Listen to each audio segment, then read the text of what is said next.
வணக்கம், பிரேமி கிச்சனுக்கு உங்களை வரவேற்கிறேன். இன்றைக்கி நம்ம ஒரு ஈஸியான அப்பளத்தை வச்சு ஒரு ஈஸியான சைட் டிஷ் செய்ய போகிறோம். இதுக்கு வெறும் அப்பளம்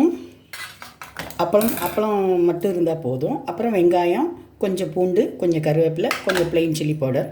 ஏன்னா அப்பளத்துலேயே உப்பு இருக்கும், அதனால் உப்பு போட வேண்டாம். இது ஒரு ஈஸியானது. இது எல்லாருமே ட்ரை பண்ணி பார்க்கலாம். இப்படி அப்பளத்தை கட் பண்ணிப்போம்.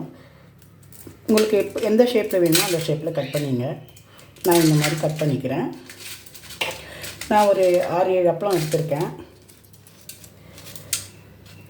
நல்ல காஞ்ச ட்ரையான அப்பளம் தான், கட் பண்ணுறது ஈஸியாக வரும்.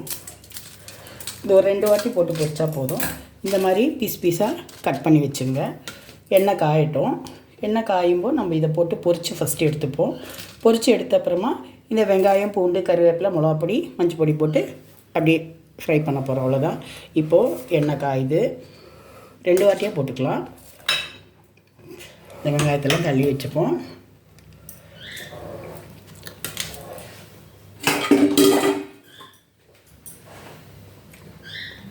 எண்ணெய் காஞ்சிடுச்சா பாருங்கள். எண்ணெய் காஞ்சிடுச்சு. சிம்மில் வச்சுக்கோங்க. ரொம்ப ஹை ஃப்ளேம் வேண்டாம், தீஞ்சு போயிடும். இப்போ நம்ம கொஞ்சம் கொஞ்சமாக அப்பளத்தை போட்டு பொரித்து எடுத்துப்போம். நான் சின்ன கடாய் வச்சுருக்கேன், அதில் கொஞ்சம் கொஞ்சமாக போடுறேன். இப்படி பொரிச்சுப்போம். சிம்லேயே வச்சுங்க. எல்லா அப்பளமும் நல்லா பொரியணும்.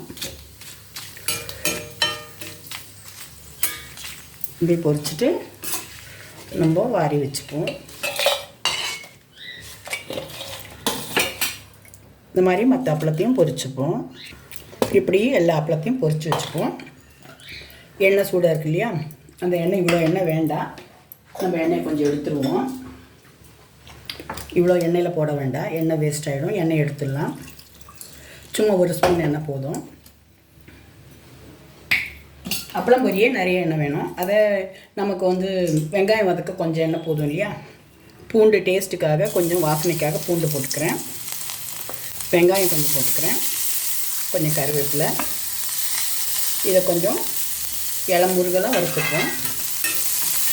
உப்பு போட வேண்டாம், ஏன்னா அப்பளத்துலேயே நமக்கு உப்பு இருக்குது, அதனால் உப்பு போட வேண்டாம். இதை கொஞ்சம் வதக்கிப்போம். பூண்டு உங்களுடைய இஷ்டம்தான். சில பேர் பூண்டு வேண்டாம்னா அவாய்ட் பண்ணிக்கலாம். நான் வாசனையாக இருக்கும், நல்லாயிருக்கும், பூண்டு போட்டிருக்கேன். உங்களுக்கு பூண்டு பிடிக்கலன்னா பூண்டு போட வேண்டாம். இது கொஞ்சம் வதங்கிட்டோம். இப்படி வதங்கும்போது கொஞ்சம் மஞ்சள் பொடி போட்டுப்போம். ரொம்ப ஈஸியானது இது. சாம்பார் சாதம், தயிர் சாதம், லெமன் சாதம், இந்த மாதிரி இதுக்கெல்லாம் நீங்கள் உடனடியாக அப்படியே ஃப்ரை பண்ணி அப்படியே கொடுத்தீங்கன்னா சாப்பிட்டா ரொம்ப நல்லாயிருக்கும். இது ஒரு பொரியல் மாதிரியே இருக்கும். அப்பளமாக சாப்பிட்றத விட இந்த மாதிரி ஃப்ரை பண்ணி சாப்பிட்டிங்கன்னா இது ஒரு சைட் டிஷ் மாதிரி இருக்கும். ஈஸியானது. பேச்சுலர்ஸாக இருக்கவங்க, சின்ன பசங்கள்லாம் ரொம்ப விரும்பி சாப்பிடுவாங்க. இது வதங்கட்டும். வதங்கிட்டு பார்க்கலாம். இந்த வெங்காயம் வதங்கும். லைட்டாக கொஞ்சம் உப்பு போட்டுக்குவோம். ஏன்னா வெங்காயத்துக்கு உப்பு வேணும் இல்லையா. அப்பளத்தில் உப்பு இருக்குது, இந்த வெங்காயத்தில் நமக்கு உப்பு வேணும். இல்லைன்னா ஒரு மாதிரி தப்புன்னு இருக்கும். அவ்வளோதான். சிம்மில் வச்சுக்கோங்க. ஏன்னா மிளகாப்பொடி போடும்போது நமக்கு தீஞ்சிடக்கூடாது. இப்போ ப்ளெயின் சில்லி பவுடரு ஒரு ஸ்பூன் போட்டுக்கிறேன். நான் போட்டுட்டு லைட்டாக பரட்டி விட்டுட்டு, ரொம்ப தீய வேண்டாம், அப்படியே இந்த அப்பளத்தை அதில் கொட்டிடுவோம். அவ்வளோதான். இந்த அப்பள பொரியல் ரெடி ஆகிடுச்சு நமக்கு. இந்த மிளகா பொடியெல்லாம் இந்த அப்பளத்தில் வரணும். அப்படியே பரட்டி விட்டுப்போம். இப்போ ஈஸியான அப்பள ஃப்ரை ரெடி ஆகிடுச்சு. இதை நம்ம பவுலுக்கு மாற்றிப்போம். அந்த மிளகா பொடி, வெங்காயம் எல்லாம் மேலே வர்ற மாதிரி நல்லா கிளறி விட்டுக்கணும். அப்போ தான் அந்த வெங்காயம், மிளகா பொடியெல்லாம் அப்பளத்தில் நல்லா பிடிக்கும். இந்த மாதிரி கிளறி விட்டு குடஞ்சிட்டிங்கன்னா எல்லாம் ஒன்றா சேர்ந்துடும். ஈஸியான சைட் டிஷ் ரெடி ஆகிடுச்சு. இதை மாதிரி நீங்களும் ட்ரை பண்ணி பாருங்கள். எப்படி இருக்குன்னு சொல்லுங்கள் எனக்கு. இது லெமன் சாதம், தக்காளி சாதம், தயிர் சாதம், சாம்பார் சாதம் எல்லாத்துக்குமே நல்லாயிருக்கும். நீங்கள் எதுக்கு சாப்பிட்டாலுமே ரொம்ப டேஸ்டியாக இருக்கும். சமைச்சிட்டு உடனே சாப்பிட்ருங்க. ஏன்னா வெங்காயம் போட்டிருக்கறனால நமுத்து போயிடும். உடனே சாப்பிட்ருங்க.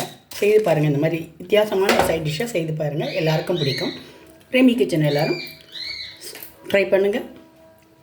இது மாதிரி ட்ரை பண்ணுங்கள். ரெமி கிச்சன் எல்லோரும் சப்ஸ்கிரைப் பண்ணுங்கள், லைக் பண்ணுங்கள், ஷேர் பண்ணுங்கள். இது மாதிரி ஈஸி ரெசிபீஸ்க்கு என்ன ஃபாலோ பண்ணுங்கள். தேங்க்யூ.